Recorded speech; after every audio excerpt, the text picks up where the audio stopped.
Bonjour à tous. Alors, sans plus tarder, je vais vous présenter mon premier roman. Il se nomme L'œil de Vore, le voici. Ce livre est un pur science-fiction qui parle des mystères, disons, de l'âme, en quelque sorte, et des populations extragalactiques. Je pense qu'il n'est pas inintéressant et qu'il peut intéresser notamment ceux qui aiment la science-fiction ou les adolescents notamment, bien entendu. Voici maintenant mon second roman. Mon second roman, pardon, qui est Le bagne des orphelins. Le voici, j'essaye de le montrer en entier, ce n'est pas pratique, voilà, c'est fait. Le bagne des orphelins. Alors, ça correspond un peu à ma vie personnelle, si je puis rajouter, car j'ai été moi-même en pension. Et ce livre traite des pensions des années 60 en Île-de-France, des années 60-65.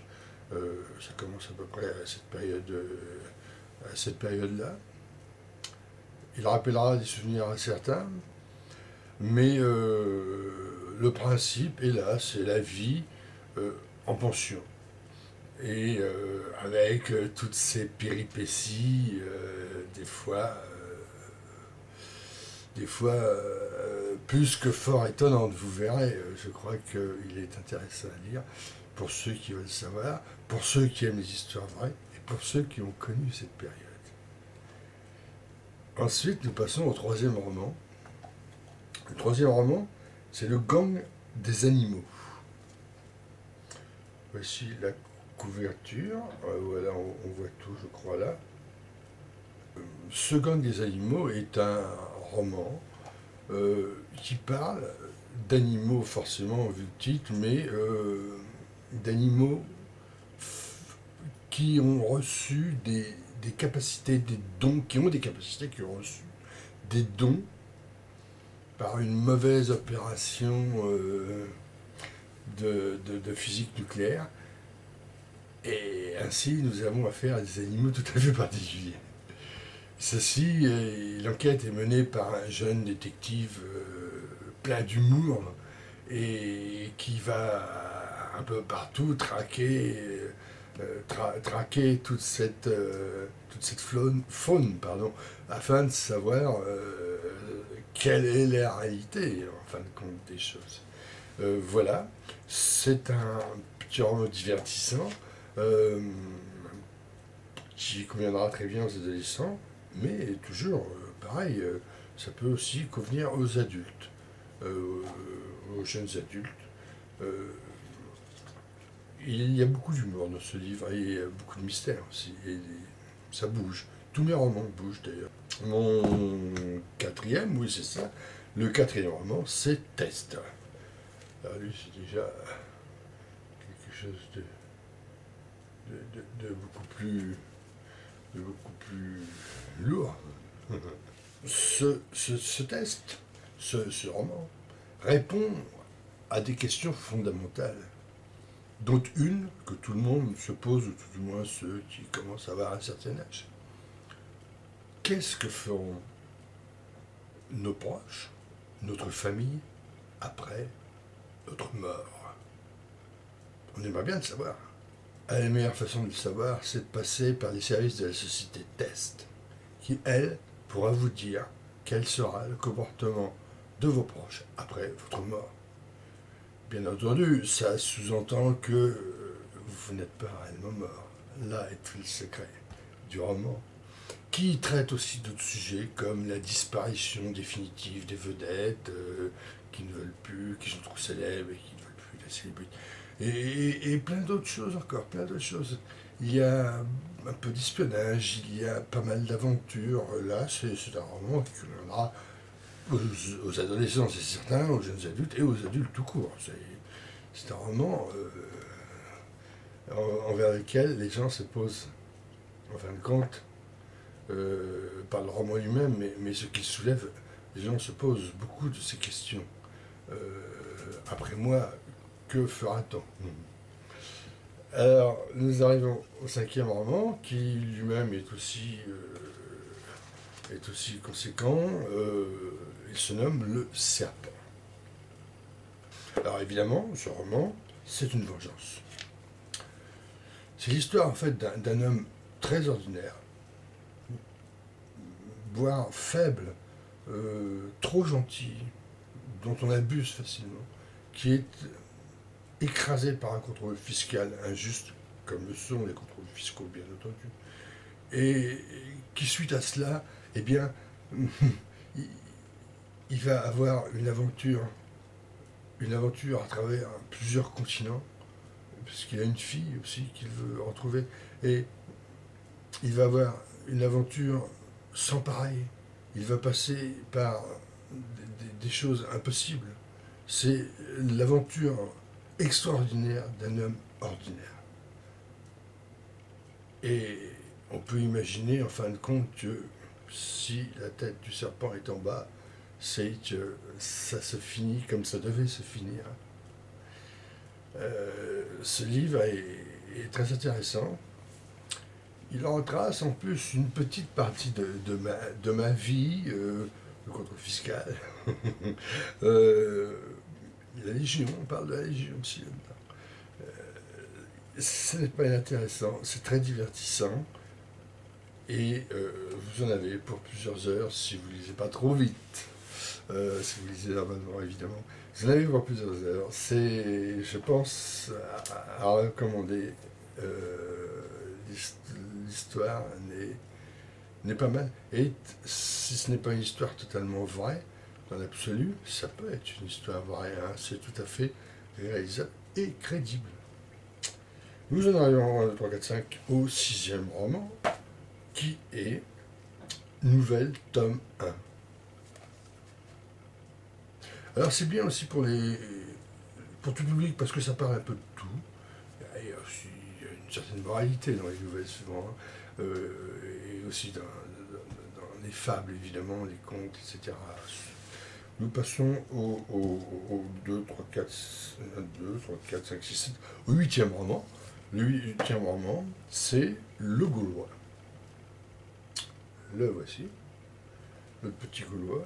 Alors, le Gaulois, c'est une uchronie. Chronos, le temps, en grec. C'est une uchronie car le personnage principal va, en fait, depuis le 3e millénaire ou la fin du second millénaire, c'est-à-dire l'an 2000, hein, va partir dans le passé. Et puis en plus va rater son saut et sa période, et il va se retrouver chez les Gaulois alors qu'il était prévu qu'il aille ailleurs. Et tout l'intérêt de ceux qui aiment les uchronies notamment, mais beaucoup de gens, voyez-vous, par exemple Retour vers le futur, c'est une uchronie, mais bon, moderne, là c'est plus antique. Mais j'ai travaillé beaucoup sur ce roman pour connaître les Gaulois et les Romains. Bon, alors moi je connaissais déjà quand même, parce que je m'intéressais à l'histoire, et pour rendre une certaine véracité au titre, aux faits. Ça se passe réellement dans le roman comme ça se passait à l'époque.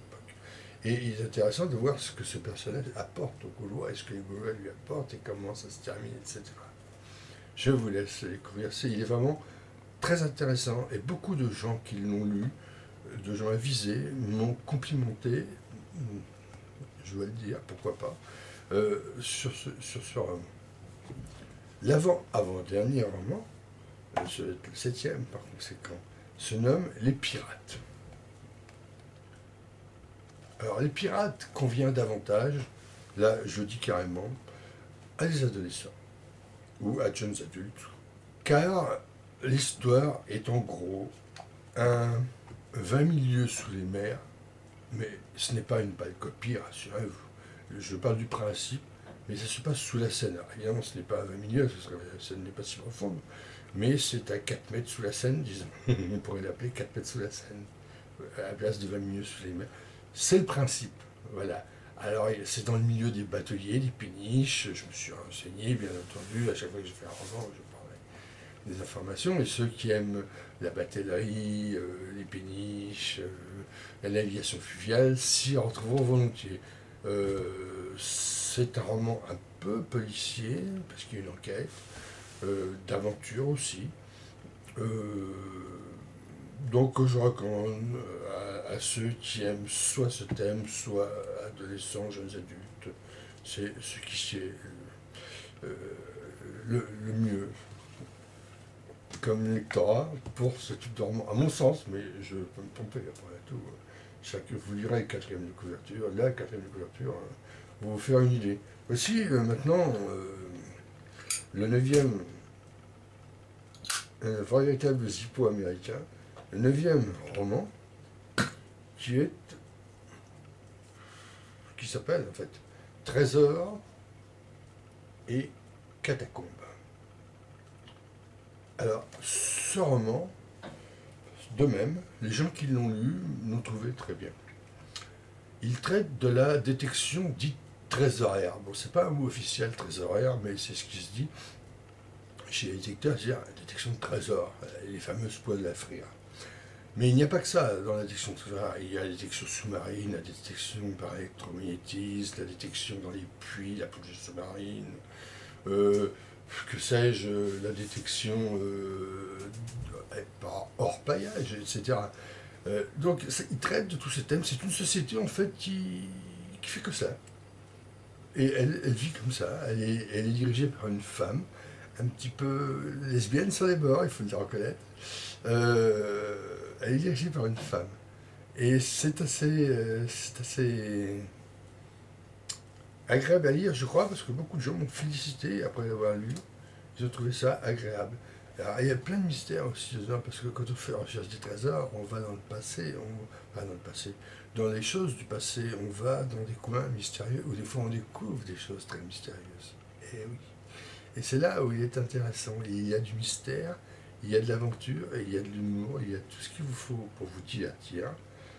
Le 10e et dernier roman, j'en arrive à la fin, je suis désolé si ça a été long pour vous. Il s'appelle L'ombre d'Allah.